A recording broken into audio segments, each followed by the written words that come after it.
You have to be the right kind of person to do this sort of job. You're working with families that have lost a loved one, and often it can be very tragic. This is not an industry where you can make a mistake and be able to be forgiven in the way that you would want to be. When my parents heard about me wanting to pursue the funeral industry, they were like, we knew there was something going on in your head that was a little bit different. Hi, my name is Kara Hewer, and I am a student at Mount Royal University.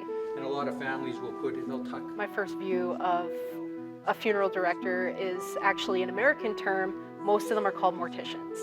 We do not use that term anymore. We have laid it to rest. We now define ourselves as funeral directors, certified in embalming.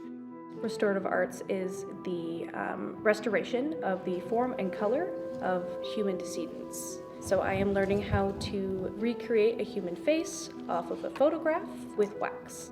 It's not uncommon to have to reconstruct various facial features when an individual's been in a motor vehicle accident or faced some other type of trauma.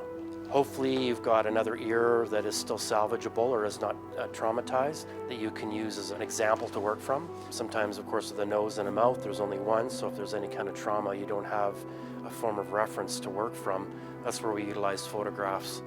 I had originally wanted to do my dad, but he was a little creeped out. He's like, I don't know about that. So this is my little brother.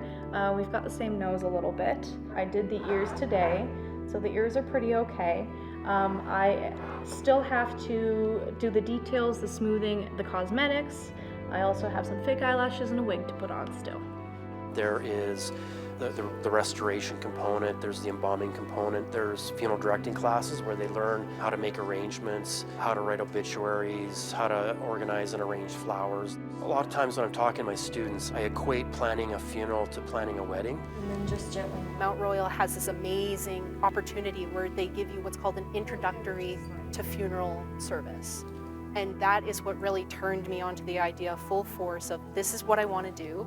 And this is how I can do it. And then I started looking into how you could grow in the funeral industry, because there's much more to it than just being a funeral director, embalmer. There's administrators, there are cemetery workers, pre-sales. You can go as far as being part of the board of directors, people who help make laws for cemeteries and funerals in general. I was working at an oil and gas company doing accounting, and then just needed some sort of change because I wasn't loving accounting. So I thought I'd just try something else that was more hands-on and more you could do stuff for people. I'm currently in healthcare.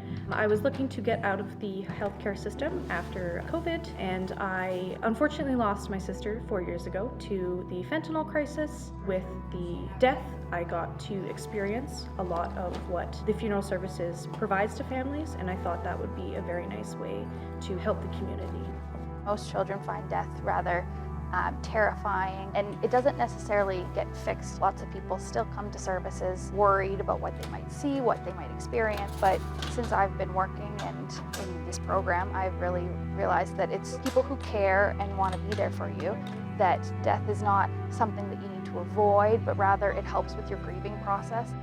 In the funeral industry, the most difficult part, I believe, is separating your personal life and your work life. There are some times that somebody passes and you knew them very well. It'll be hard to separate the fact that you knew this person and now you are helping their family, but you get to be a part of helping someone through this hard time, and that's brilliant.